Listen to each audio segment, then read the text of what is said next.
From a local pet store. The owner was retiring, so everything was half off. So I went ahead and got a Grammostola Rosea, your classic rose hair tarantula. This is the enclosure they had her in. She's still in there right now, but they have like 4 crickets in there with her, and a huge water dish. And I don't really like the substrate they're using. It's really bad to use bark with tarantulas because it can scratch them, and certain barks actually put out chemicals that can harm insects. So you got to be really careful. I like to use cocoa fiber, and so the first thing we're going to do is get her out of there and clean it out, and then I'll show you what you need for a proper enclosure, and I'll show you how to put it together. And so first things first, I'm going to yank these crickets out of there and then clean this out, and then we'll come back. So here she is. She's a adult female, and she's really sweet, I'm pretty sure. So she's probably very scared.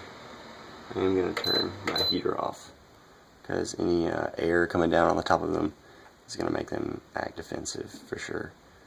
So I'm going to just lay her hide down. I decided that I was going to get her out before the crickets because those guys are really making me irritated, and they're just in her hide, so it'll be easier if I can take the hide out. So let's see how she reacts. The paintbrush.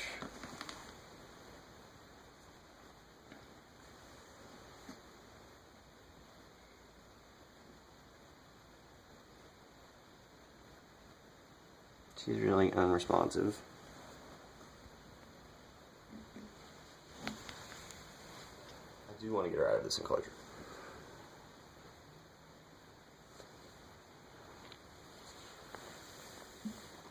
Come on, girl.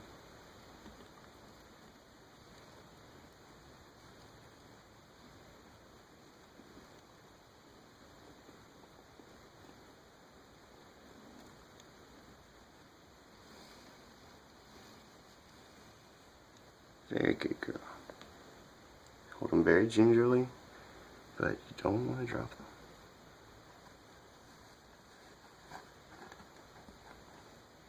So, I'll just give her a second, and then I'm gonna get her. Go down in the box. Come on, girl. There you go. There you go. So, that was fun. But we're going to put her up for a few minutes. If I can find the lid. The lid, Patrick. The lid. Okay. Alright, cool. Now we'll get these crickets out. Take the water dish out and wash it off.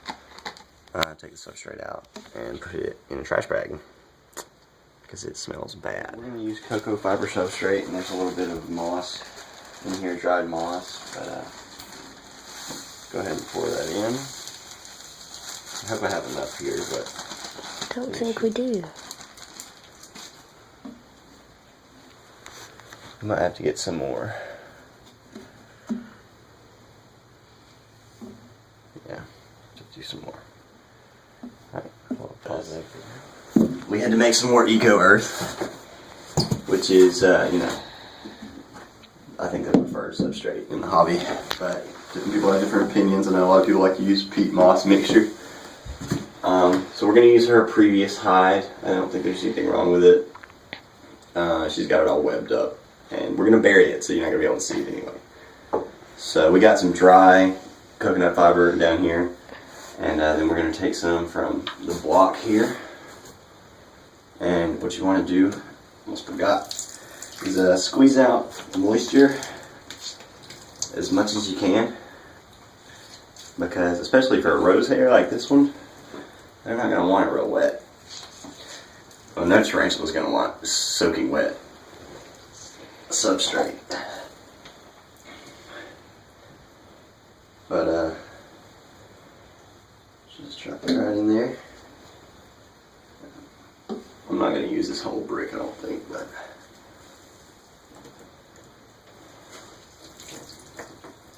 we'll see.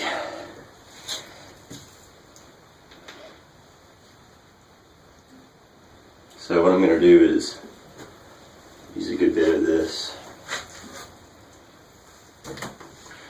wet substrate and mix it in with the dry. And the center of this brick of cocoa fiber hasn't even expanded yet. I'm just impatient.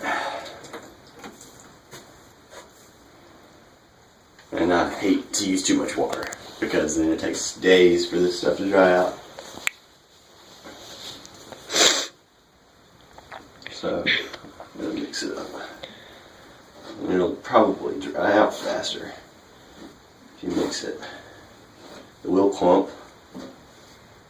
So keep in mind.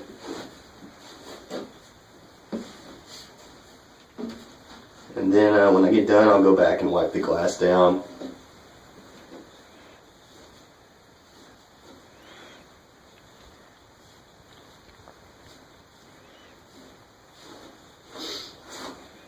You can also put the stuff in the microwave. It dries it out really quickly. Smells like dirt in your house, but it will dry it out really quickly. And this spider has never burrowed before because they had it in cedar chips, or not cedar chips, definitely not cedar chips, but in some kind of wood chips.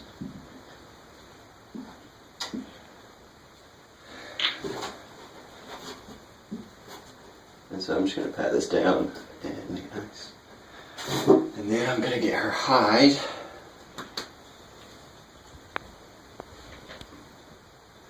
I'm going to put it kind of catty cornered in there. That looks real nice. Actually, I'm going to put it on the drier side. She'll probably like that better. And then what I was going to do was take a little white earth, wring it out real good. You don't want a lot of water in there. And I was going to put a little on top.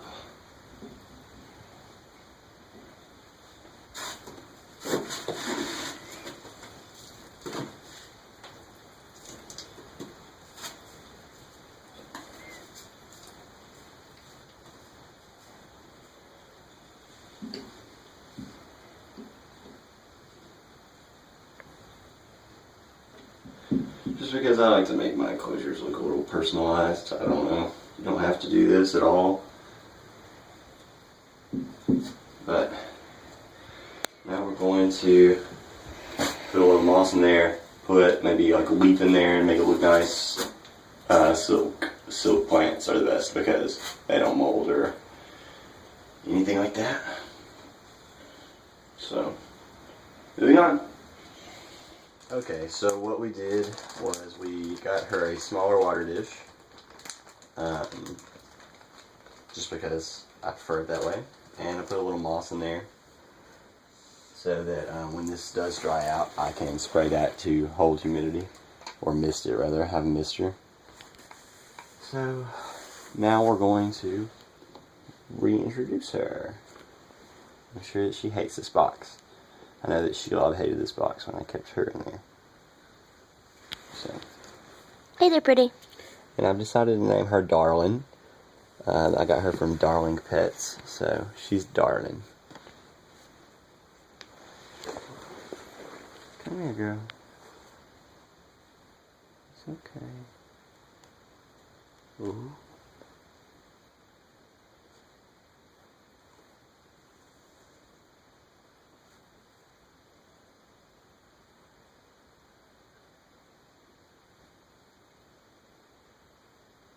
Come on, girl.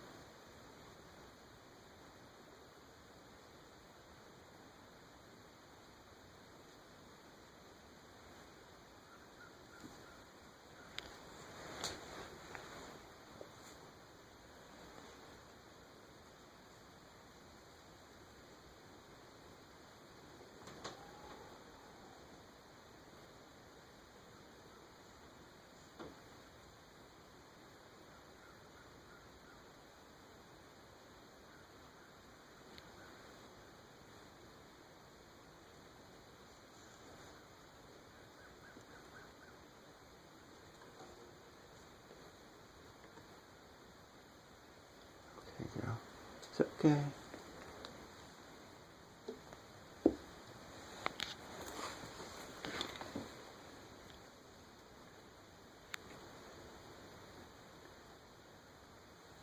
Come on. Now she's comfy. Come on.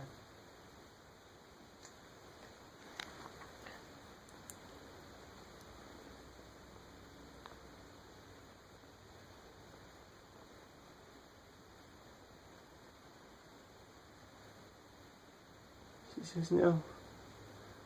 Don't want to let go. Come on. There you go. There she goes. So, we'll let her get accustomed to her new home.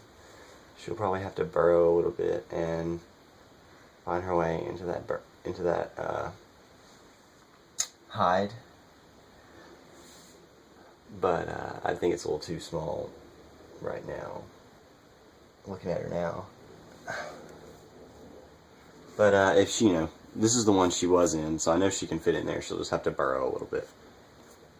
Anyway, thanks for watching. I'm super happy about this. And in other news, my Grammostola pulchripes has molted for the first time since I've gotten it. And so I'll show you that. And I will feed him in about a day or so. He's still really small.